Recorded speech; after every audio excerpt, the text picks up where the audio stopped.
Assalamualaikum warahmatullahi wabarakatuh. Saya Cina Rizky dengan NPM 20200116059 akan mempresentasikan tentang analisis wacana model Van Dijk pada media online Tribun News. Yang terhormat Bu Hilma selaku dosen mata kuliah analisis wacana dan teman-teman yang semua yang saya banggakan. Sebelumnya mohon maaf, saya sedang bekerja, jadi ada suara kereta karena sedang di mobil dan posisinya di depan rel banget. Abstrak penelitian ini bertujuan untuk mendeskripsikan teks berita dengan menggunakan model Thornton Van Dijk pada berita online yang terdapat pada media massa tribunnews.com yang berjudul "Dua warga Tajur Halang tewas kecelakaan di tol Cipali Semalam", yang dipublikasikan pada Senin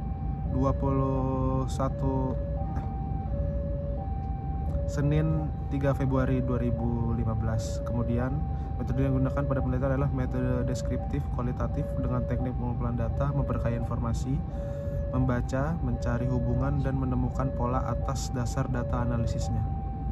Dari pembahasan ini terdapat 3 unsur wacana, yaitu struktur makro terdiri dari tema, topik, dan judul. 2. Superstruktur yang terdiri dari unsur summary dan story.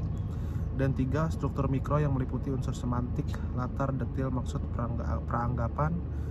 2. Sintaksis, bentuk kalimat, kata ganti, stilistika, retorika, stilisti, dan 4. Retoris. Namun pada berita yang digunakan dalam penelitian ini mencakup struktur wacana, makro dengan unsur topik dan judul. 2. Superstruktur dengan unsur summary dan story. 3. Mikro dengan struktur semantik meliputi unsur latar, detail, dan maksud. Lalu sintaksis dengan unsur hanya meliputi kalimat.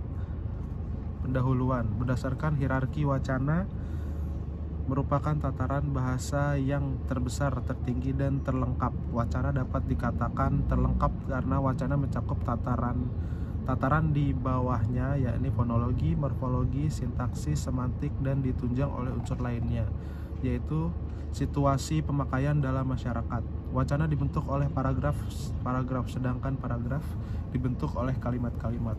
Kemudian membentuk paragraf itu haruslah merangkai kalimat satu dengan kalimat berikutnya dan harus berkaitan sehingga membentuk satu kesatuan yang utuh atau membentuk suatu gagasan selanjutnya.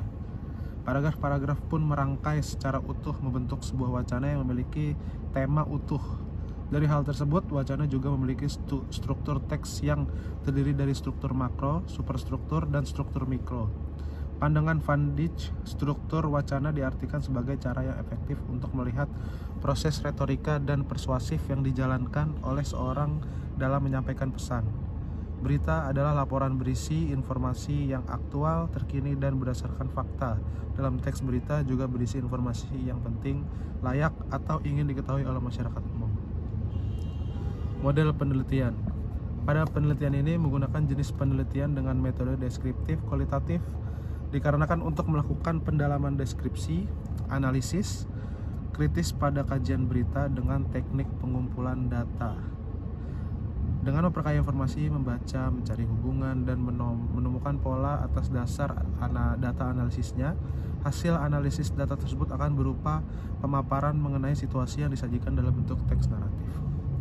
Superstruktur. Hasil analisis superstruktur merupakan suatu kerangka, skema, alur sebuah teks atau wacana. Skema atau menunjukkan bagaimana bagian-bagian dalam teks disusun sehingga membentuk kesatuan arti. Skematik memiliki 2 kategori skema besar. Pertama, summary ditandai dengan judul dan lead. Bagian ini merupakan bagian terpenting karena menunjukkan tema dan ringkasan isi teks secara keseluruhan. Erianto 2011-226. Teks berita di atas diawali dengan judul, yakni 2 warga Tajur Halang tewas kecelakaan di tol Cipali Semalam. Pada bagian judul, pembaca dapat dengan mudah menemukan bahasan berita, yaitu sebuah kecelakaan maut pada ruas tol Cipali yang menyebabkan 2 orang tewas. Analisis struktur yang berikutnya yaitu story. Story adalah sebuah teks secara keseluruhan yang sebuah situasi atau proses jalannya sebuah peristiwa yang akan ditampilkan dalam sebuah teks. Selain itu juga latar dan peristiwa utama dalam teks menjadi hal pendukung pembahasan dalam ini teks. Erianto 2011-231. Isi berita yang telah diunggah secara online oleh tribunnews.com pada Kamis 5 November 2015 pukul 22.08 WIB memberitakan bahwa Kabid Humas Polda Jabar Kombes Pol Sulistyo Pujo Hartono mengatakan kecelakaan pada Rabu 4/11/2015 sekira pukul 19.30 WIB. Itu melibatkan Toyota Kijang nomor polisi F1162KM dan Avanza nomor polisi B1765E QF. Pada paragraf kedua menjelaskan secara rinci kronologi kejadian kecelakaan itu berawal ketika mobil Kijang yang dikemudikan Sudarmono 49 tahun datang dari arah Jakarta. Tiba-tiba ban belakang kiri pecah lalu oleng ke kanan menyeberang jalan di arah berlawanan, kata Sulistyo melalui pesan singkat Kamis 5/11/2015. Dari arah berlawanan datang mobil Avanza yang dikemudikan Heri Hirmawan 34 tahun warga Kebon Baru, Jakarta Selatan. Di dalam mobil Kijang itu berisi 5 orang. Akibatnya 2 penumpang Kijang meninggal dunia, kata Sulistyo. Dan bagian paragraf terakhir berisi tentang penjelasan dampak lain tentang korban selamat dan kerugian yang dihasilkan dari kejadian tersebut. Selain korban tewas, korban yang mengalami luka diantaranya Sudarmono, Heri, Cecep, Abdurrahman 50 tahun, Rezeki 25 tahun, dan Adrianto 31 tahun.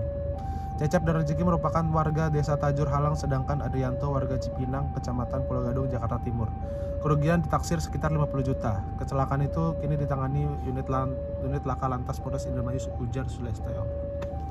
Kesimpulan, berdasarkan dari hasil penelitian analisis wacana model Van Dijk pada media online Tribun News ini, dengan menggunakan model Turn A Van Dijk dapat disimpulkan menjadi beberapa hal sebagai berikut. Terdapat 3 model struktur wacana dalam analisis ini, seperti 1. Struktur makro terdiri dari tema, topik, dan judul. 2. Superstruktur yang terdiri dari unsur sumuri dan story. Dan 3. Struktur mikro yang meliputi unsur semantik, latar, detail, maksud, peranggapan. 2. Sintaksis, bentuk kalimat, kata ganti, stilistika, retorika. 3. Stilisti, dan 4. Retoris. Namun pada berita yang digunakan dalam penelitian ini mencakup struktur wacana 1. Makro dengan unsur topik dan judul. 2. Superstruktur dengan unsur sumuri dan story. 3. Mikro dengan struktur semantik meliputi unsur latar, detail, dan maksud. Lalu sintaksis dengan unsur hanya meliputi kalimat. Demikian presentasi yang sudah saya lakukan. Untuk kurang lebihnya mohon maaf bila ada salah-salah kata atau kekurangan dalam hasil presentasi atau tugas saya. Kurang lebihnya mohon maaf. Wabillahi